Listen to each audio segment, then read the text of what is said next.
Massacre at morning mass. A gunman opens fire at a Minnesota Catholic elementary school while students prayed for a good start to the school year. What we know about the victims, the shooter, and the motive. Plus, deadlier than fentanyl. The DEA is warning the U.S. is not ready for a new synthetic opioid from China that's hitting the streets. And Trump on the tracks, the president's new plan to fix D.C.'s Union Station. I'll tell you all about his latest move, as new numbers show the crime crackdown is working. Those stories and more today, Thursday, August 28th. I'm Caitlin Becker, and this is the New York Postcast. The house of God and a gate to heaven. That phrase is written on the front door of Annunciation Catholic Church in Minneapolis, Minnesota. There is a painful irony to those words today. A lone gunman fired multiple rounds through a stained glass window yesterday morning while Catholic school elementary students attended a start of the school year mass, instantly killing 2 children, an 8-year-old and a 10-year-old, and injuring 17 others. The deranged shooter, Robin Westman, a 23-year-old trans woman, was armed with a rifle, a pistol, and a shotgun, and barricaded the doors so students were trapped inside. Westman then took her own life. Authorities say the killer left behind a manifesto detailing a twisted fascination with school shooters. In a now-deleted YouTube video, Westman flips through pages of unhinged scribbles. They include a map, apparently drawn from memory, of the Annunciation Church. You can also see a gun and magazines, some inscribed with words, quote, "Kill Donald Trump" and "For the children." Now, as for why this church, police said they're still searching for an answer to that question, but the shooter's mother worked there as a secretary until 2021. Now, the FBI says it's investigating the shooting as a hate crime targeting Catholics. Now to evidence the Trump crime crackdown is making an impact. The president put boots on the ground in Washington earlier this month, and initial numbers show it's working. Crime in D.C. is down 15% across all categories versus the same 20-day period in August of 2024. The Trump administration wants to build on that trend, so now they're rolling out a plan to restore Washington, D.C.'s Union Station to its former glory. The station is an architectural marvel, but recently the structure has sunk into disrepair, and in February, a deadly shooting took place in the station's parking garage. So the administration wants to change the situation at Union Station, so they're giving Amtrak the axe. Transportation Secretary Sean Duffy said Wednesday that the government is reclaiming station management. What does that mean? It means Amtrak, the country's national passenger railroad company, will no longer control Union Station. The transportation takeover will include a new deal with Amtrak designed to fund improvements for things like elevators, lighting, roof repairs, and new security measures. Now to a deadly street drug that the DEA warns the U.S. is not ready to fight. The drug is a synthetic narcotic called nitazene. It's more lethal than fentanyl, and it comes from a nefarious pairing of Chinese pharma and Mexican cartels. This engineered opioid is easily disguised to look just like prescription pills, and what makes it particularly lethal, it's resistant to Narcan. Narcan is, of course, the medication that can save someone from overdosing. The strains that are popping up now on the streets could be anywhere from 5 to 43 times more deadly than fentanyl. Houston DEA Chief Jonathan Pullen told the Post that U.S. law enforcement is, quote, behind the curve, and he believes agencies across the government need to step up their actions along the border. Now to our big story. Russia remains unserious about peace in Ukraine, so will a meeting being held today change that? Earlier this week on the podcast, I told you how the Russian foreign minister is undermining, everything that the United States says about the shape of future negotiations between Moscow and Ukraine. If the Kremlin was inching towards a peaceful end to its war in Ukraine, as President Putin intimated it was to President Trump, you might expect the Russian military would slow down active recruitment, not ramp it up. Russia is very much still recruiting, and the latest attempt at growing their forces comes across as both desperate and disturbed. Putin's latest campaign? The sick, conscripting people with HIV and hepatitis to fight on the battlefield in exchange for the promise of health care. Russia is also putting children as young as 8 through war games, teaching its next generation how to toss hand grenades and carry rifles. Still, there is hope for peace talks. So where would an eventual face-to-face between Vladimir Putin and Volodymyr Zelensky happen? Today, Ukraine's top advisor is supposed to have a brief huddle with U.S. Special Presidential Envoy Steve Witkoff to discuss exactly that. That advisor, Andrei Yermak, tells the Post that Qatar and Saudi Arabia have joined a number of European countries as potential sites to host the talks. Joining us now, New York Post Washington correspondent Caitlin Dornbos. Caitlin, Zelensky's top advisor wants more pressure put on Russia to stop delaying and commit to anything. So particularly ahead of this Witkoff meeting, how likely is that? What would it even look like? You know, it's going to be up to the president to decide what kind of pressure he's willing to exert. I think what Andrei Yermak here, as Zelensky's top advisor, is asking for is just a reminder of look, Russia told you that they are willing to meet with Zelensky. They told you that they are willing to, quote unquote, allow NATO-like guarantees for Ukraine to, deter them from further invading Ukraine. And they've turned around and done none of that.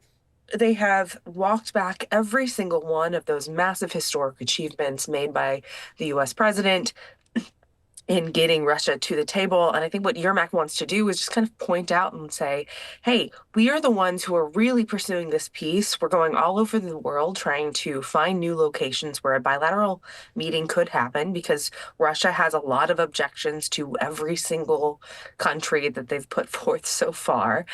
And just point out that, look, they are not the party that is putting up those roadblocks to letting that happen. Maybe we'll see a call for those secondary sanctions that Trump has long threatened but not actually issued. I could see a number of possibilities happening there. I mean, it just brings me to that very old saying, actions speak louder than words. And Russia certainly is talking a good talk when they feel like it, but their actions just don't reflect that. So have the people you've been speaking with indicated that there will be any sort of change in strategy by Witkoff for this meeting to try to get the ball rolling again and not just lip service? No, I mean, the thing I think that's really big here is that Witkoff is now meeting with the Ukrainian side, which he has always been relegated to the Russian side. Ukrainian sides have been handled by Keith Kellogg, the general, who's had a lot of success in talking with Ukraine and getting them to come to the table. So I think just the matter of Witkoff getting involved with this other side is going to be interesting to watch because he's largely been, I hate to say it, but a lot of what he has said that has come through from Russia in his negotiations with them just has fallen flat. And now I don't think I can't say whether that has to do with Witkoff or if Kellogg would have done any better. It's probably just the way Russia rolls. And it's really important that everybody on all sides of the U.S. front towards ending this war in Ukraine have a united front and a united understanding of what it's going to take to get Putin to the table. It just brings me back to a conversation you and I have had before after one of those Witkoff meetings. When they're closed door meetings, we can turn around on the U.S. side and say, okay, here's what was said. Here's what we hashed out. And Russia can turn around and say, nah, actually, that's not what happened. And they seem to do that. Yeah, they have been doing that every day this week, ever since we had this historic process. It was a week ago Sunday that Steve Witkoff came on the air and said, oh my gosh, we got them to agree to NATO-like guarantees. We're really seeing the end of this war. This could be the start to the end of this war. And every day since, the Kremlin has come out and said, well, no, actually, we don't agree to these security guarantees. What we actually want to do is guarantee Ukraine ourselves that we won't invade again, which is completely ridiculous and makes zero sense. Don't trust your enemy to promise you that they're not going to invade again. That doesn't make any sense. Right. We'll self-regulate because Russia Right. could really be trusted to do that, knowing that they invaded the sovereign nation to begin with. That's what got us here. So Yep. It's going to be interesting to see what these next steps will be, considering what a big deal it was to get here and then all the backpedaling that the Kremlin has done since then. Our Agree Caitlin. more. That's exactly. Our Caitlin Dornbos, always on Thank top you. of this. Thank you so much. All right. Bye-bye.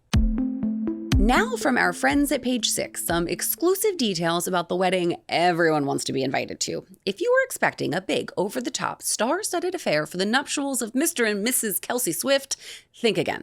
A source spilled the beans on what type of bride Taylor Swift is, and it's low-key.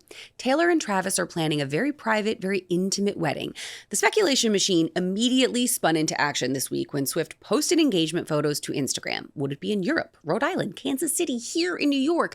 These are all questions we're dying to know but don't have the answers to quite yet. But a source tells Page 6 that the number of people who actually get to witness the pair say yes to forever will be small, like really small, just family and close friends. They said, quote, "It will be more casual than people think."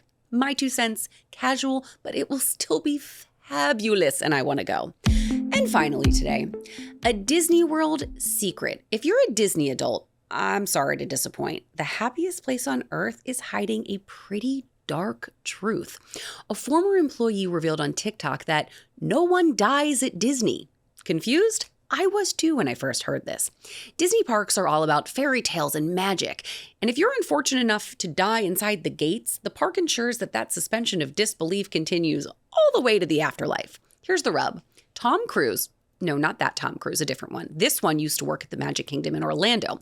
He said he once saw an elderly man collapse while waiting for a ride.